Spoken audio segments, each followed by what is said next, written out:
Hey everybody, Blake Eagle here at Summit Funding. I've been a lender for over 20 years now and have issued literally thousands of pre-approval letters. And not every pre-approval letter is equal. And I know a lot of you agents know that, and you've probably had bad experiences with pre-approval letters that didn't turn out to represent the buyer in the way that you would have liked. And so I wanted to kind of give some pointers on the things that I would ask if I were evaluating a pre-approval to determine how strong that pre-approval actually is.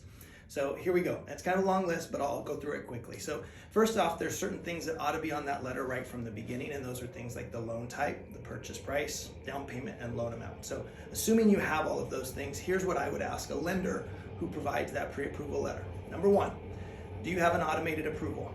90% of loans are going to have some sort of automated approval on it, whether from a loan prospector or desktop underwriter. So first off, I would want to know that. Do you have that?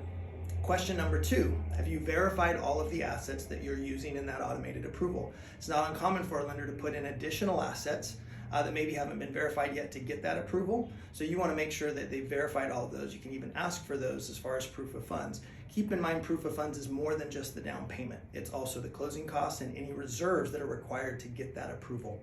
You want to make sure that all of that is verified.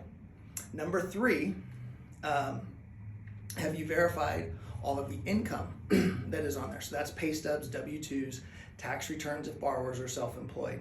So make sure again that those things have been verified. You're not going to get to see these things, but it's important to ask the question. If you've done both of those things comes point number four, which is if you verified all of that, can you remove the loan contingency? And if you can't remove the loan contingency, you should ask for a very specific reason as to why that loan officer is not comfortable removing that loan contingency.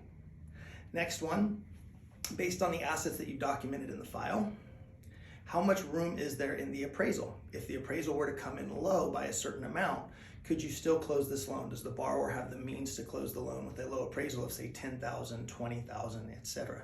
That's going to be really important for your seller to know that their deal can be held together even if the appraisal doesn't come in at market value, especially true in this market where prices have been appreciating so quickly. Number five, are your appraisers local? Local appraisers tend to do a better job. They tend to bring appraisals in, add value more often. And so this is an important question to help protect a seller, to make sure that an appraisal will come in where it is supposed to. Also, I would ask the question of what is the turn time in order to be able to use that local appraiser? One of the things that some companies will do is if they get a quick turn time on an appraisal, they will push that appraisal off panel, which increases the likelihood of a low appraisal. So I think it's important to keep the appraisal with a local appraiser, and you need to find out how much time you need in order to do that. And then last but not least, I would ask two questions about closing. One, what is the fastest that you can close?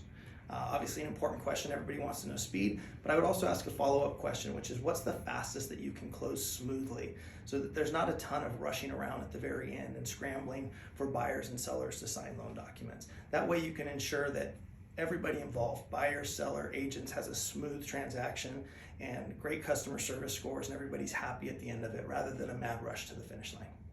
Hope that information is helpful. If you have any questions about it, please reach out to me. I'd be happy to go through those items again with you. Thanks.